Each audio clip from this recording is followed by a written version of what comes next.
деген нәрсе жалпы ғалым болу үшін не керек деп сұрақ қояйық та бірінші. Біз айтамыз, Түркияда нәрсе айтады, көп айтады. 12 кітап дейді. Не 12 кітап? Міндетті түрде ғалым болу үшін 12 кітап оқылу керек дейді.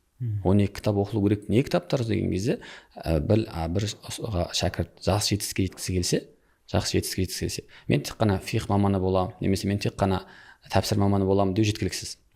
Қандай маманның маманы болғыңыз келсе де, қандай пәннің маманы болғыңыз келсе де, бірінші 12 кітап оқылу міндетті. Ол 12 кітап деген кезде біз айтамыз, төртеуі айлмул әлә деп айтылады. Айлмул әлә деген құрал ілімдер. Мысалға бірінші біз ақида усулыға кіріп кетпестен бұрын бұның бәрі қай тілде? Араб тілінде.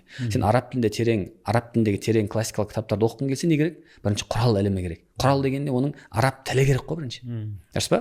Енді демек сізге бірінші төрт айлмул әлә бар. Олар не? Олар айлму сарф ілімі бар. Одан айлму наху деген наху ілімі бар. Бұл екеуі грамматика ілімдер.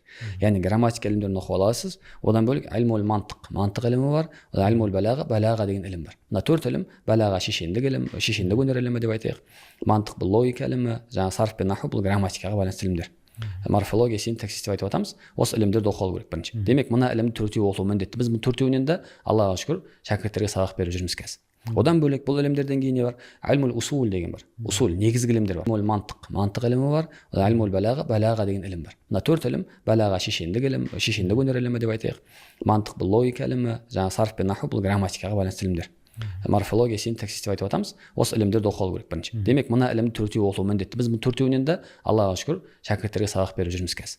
Одан бөлек бұл ілімдерден кейін не бар? Айлмул усул деген бар. Усул негізгі ілімдер бар. Бұл төртеуі бұл да.